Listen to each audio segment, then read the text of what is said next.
election of 2027 has been decided already. And something is going to shock you. They weren't afraid of Peter Obi. They were more afraid of the fact that they had a rebellion behind him. Nigerian activist and former presidential candidate of the African Action Congress, AAC, Omoyele Sowore, has issued a disturbing warning to Nigerians about the 2027 presidential election.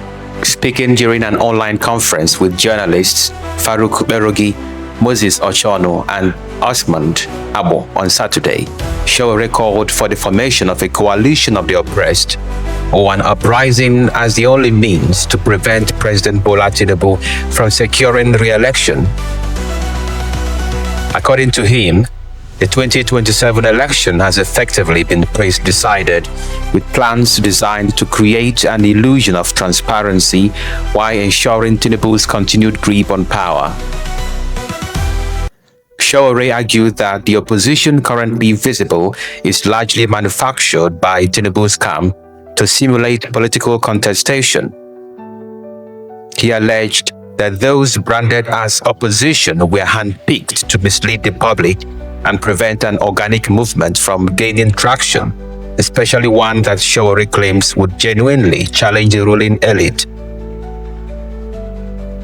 He cited the 2023 election as an example of stating that while Peter Obi's campaign appeared formidable, what truly unsettled the establishment was his grassroots backing, described by Sowore as a rebellion. He condemned the post-election reconciliation at the Vatican between Obi and Tinubu as a strategic move to legitimize Tinubu's presidency and suppress real dissent.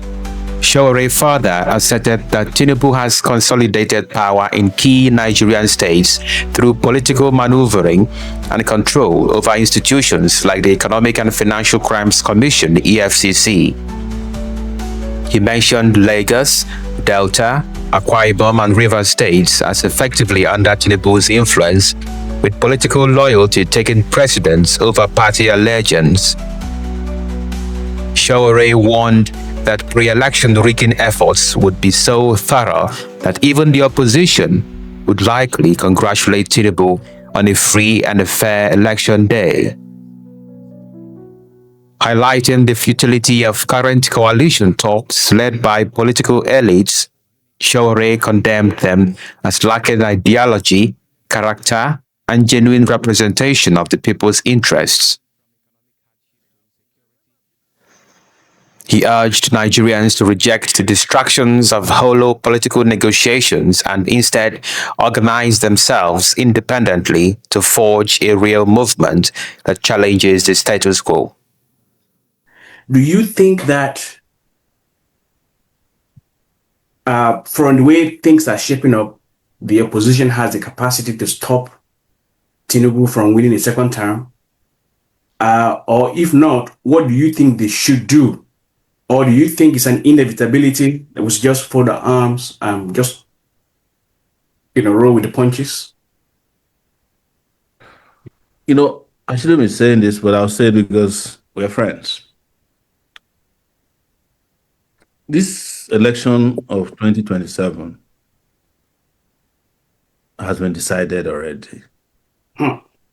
Yes. And something is going to shock you. Tinubu is going to try to make the election look transparent. His goal is not to rig reason.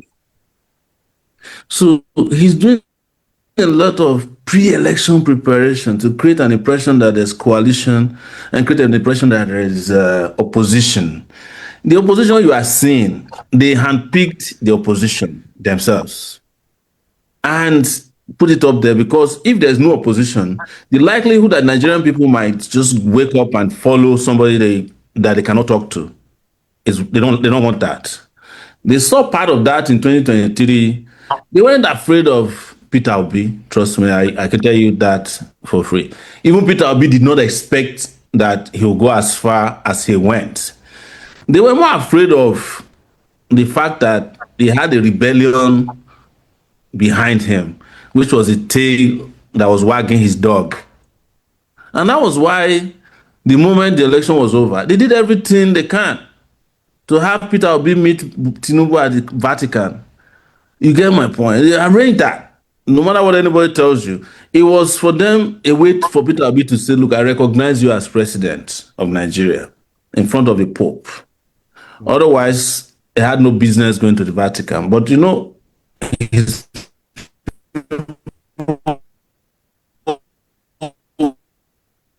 Uh-oh.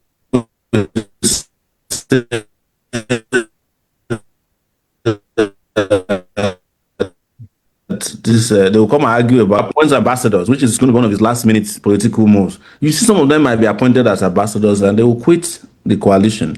The coalition has a problem. I'll download it to you from what we know.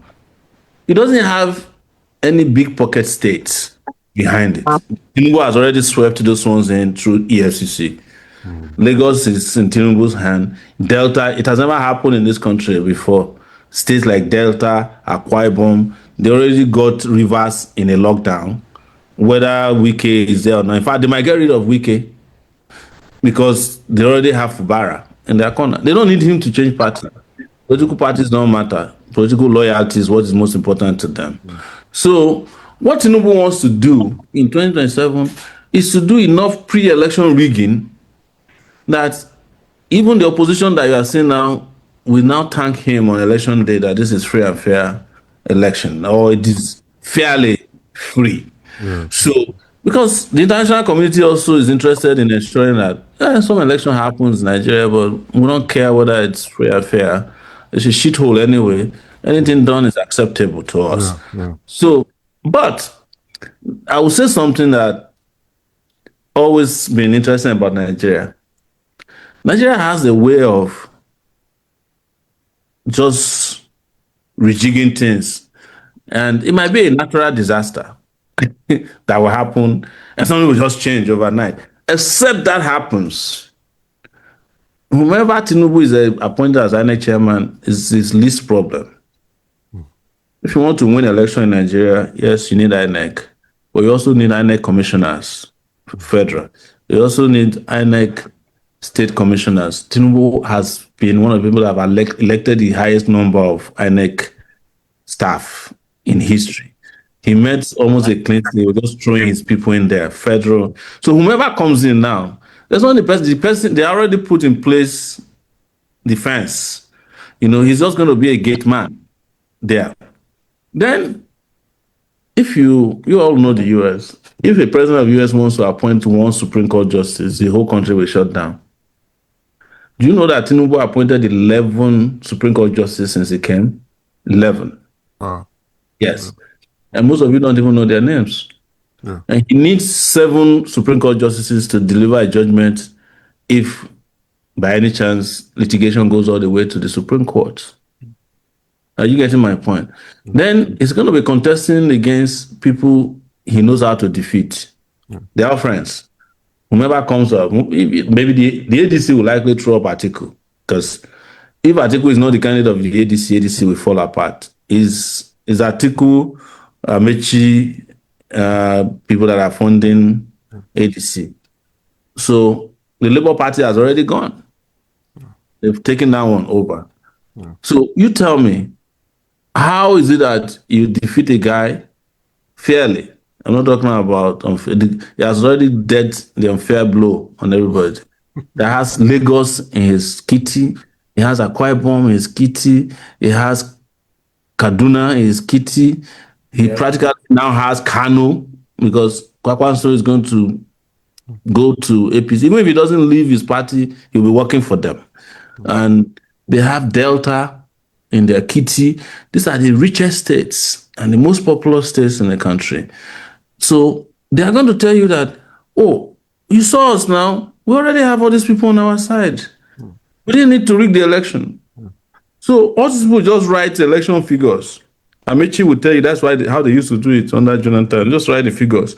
Because that person that worked for the president, the state that is in the party of the ruling party, usually don't have problem with getting logistic support. Police, army, like they used to say, if want to win the election in Nigeria, get all the political parties, but the most important political party is the CBN, Central Bank of Nigeria. That one is in the hands of the president. INEC is an appendage of the APC already. So you tell me how you are going to defeat this guy without an uprising. When I mean uprising, is that the people can also wake up and say, look, we want to go a different direction. That's where the number of the 50 million people that have never voted before comes in. There's no way the 25 million people he relies upon can defeat 50 million people. They all have voters card, But don't forget that in addition to all this, they have also been so demoralizing voters that there's voter apathy in Nigeria today like it's never been before. So they're also counting on the fact that most people will not come out to vote because it is more difficult when people come out to vote. So what helps you in election? Money. They've had it like they've never had before. Power, they are in power. Violence, they have both state-backed and non-state violent actors, all of them strategically placed. Today, if you want to talk about militants, they are with them. You want to talk about the Nigerian police, army, customs, anybody they need, beck and call. And most importantly, they have all the legislative, they have all the arms of government in their pocket. The judiciary is in their back pocket. The legislative arm is in their back pocket. Some of the things that we do before the election also, as part of the pre-rigging election, you see judges will just be disqualifying people if they find anybody to be difficult. Part of the reason they are targeting me now is they want at the minimum, if they can't kill me, to say that, one of these cases just go through. By the time we go to the Supreme Court, they'll say, you are a convicted felon, you can't run. Because they know that independent voices like this is attracting attention. That's why you see that the attacks are growing. They are not doing it because, I'm offending them. Calling Tinubu a criminal has never been something that Tinubu cared about. Even if you don't call him a criminal, he knows he is. There's nobody who needs to tell him that. He's been doing crime his entire life. It's a well-known fact. But in saying that, let's look at this, how can you call the president a criminal? They see that as a hook. Like, maybe let's exploit that, maybe it will work. We just need to slow this guy down. Oh, we have his passport, maybe we'll put him in a situation where he's completely afraid he goes underground, or maybe he'll just run away from the controlled exile. And we can just declare him wanted until after the election. We won't see him come, he won't come and disturb us. But if he's around, who knows? These people might just follow him one day. Are you getting me? Yeah. Because one thing they're afraid of, I'll tell you that before Osmond has run away, He's coming. He's on duty, so. I know, I'm just kidding. One thing they don't want that, regardless of what they do, they don't want a restless populace. And the Nigerian youths are very restless right now. Yeah. And any little thing could ignite the public. Yes. So that's why I will. They don't want someone to lit the spark. They don't want anything that can lead to a spark. Yeah. Because it is that spark that will destabilize their election plans. Yeah. And they know that. They know that something could happen. Yeah. Because they have pushed everybody to the wall. Yeah. There's virtually no sector of this country that hasn't been pushed to the wall. Everybody. The poor has been made poorer. The rich has become more crazy, vindictive, and more oppressive. Yeah. The government has become more corrupt and more insensitive. The society has broken. The Nigerian society has broken down. Yeah. So, and they know that. Yeah. And that is by intent. That is my opinion. That is by intent. Yeah. Exactly, it's intentional, because one thing, we are blaming the oppressed. No. We're just doing analysis of how our society is confronting oppression, or how oppression has decimated our society and the self-esteem of our people, to the extent that people are beaten to pulp that they can't even stand up against anything. They can't stand up for anything, but they fall for everything. That's where we are.